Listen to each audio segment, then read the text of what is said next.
February 12th marks the turn of a new year under the lunar calendar and is observed by many different Asian cultures. It is a time of renewal, family, and good food. Many different communities around the globe have their own way of celebrating the new year, but this year will be a little different for all.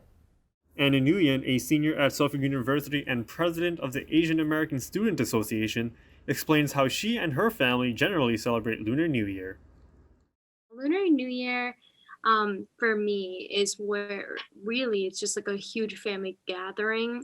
It stands for me family.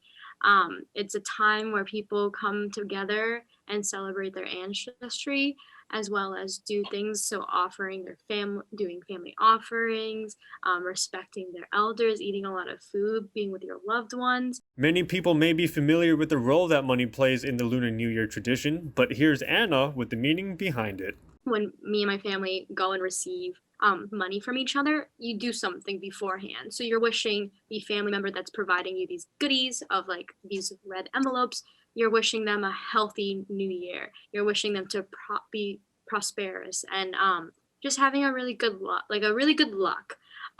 whether it's like education, family, wealth, all of that. You wish them that, and then as a reward, they give you money, and it's usually lucky money, to again kind of echo through the whole luck aspect. The Asian American Association at Suffolk comprises a student body from various backgrounds. The AAA incorporates different types of observations for Lunar New Year into an educational presentation for students to be inclusive of all cultures, and then hosts a cultural showcase that brings together and unites Asian Americans under the theme of Lunar New Year. This year, however, will be different.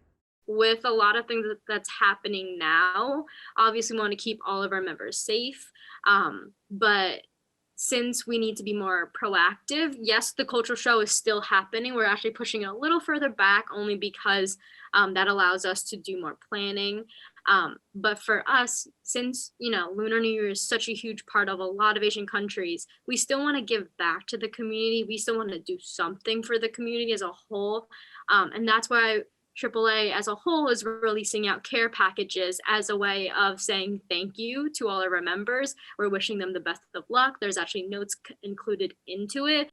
Another local tradition affected by the pandemic is Tet, the annual Vietnamese festival that celebrates Lunar New Year and is normally held in Boston.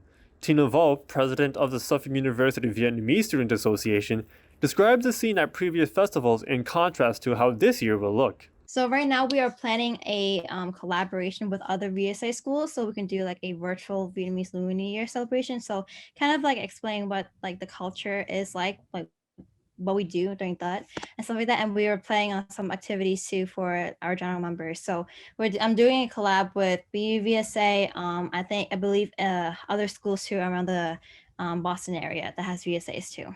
So we usually held it like around that area, and like it's usually really crowded. So there's like decorations of how like Vietnam is kind of like, and there's like firecrackers, and like last year it was like so pretty. Like all the decorations were like kind of like antique styles of like Vietnam too. So like kind of like there's like a little boat, there's like the kind of motorcycle that they used to drive back in the day. So it's kind of like a lot of history with the Vietnamese culture. And then there is like performances, like there's also kind of like a fashion show too of people wearing ao dais, like different traditional clothing. And the performances have like dances. That area there are like vendors too that people can go to and like try to like see like who the vendors are and stuff like that. But for this year, because of the pandemic, we're doing it online actually. So it's actually gonna premiere this Friday on the .boston.org website at 7 p.m. We've been planning this whole virtual Vietnamese Lunar New Year celebration for like, I think like over 8 months now. Tet will be available for anyone to stream and observe on YouTube. Remember, it is one of many different types of Lunar New Year celebrations that we get to see. For ACMi News, I'm Anim Osmani.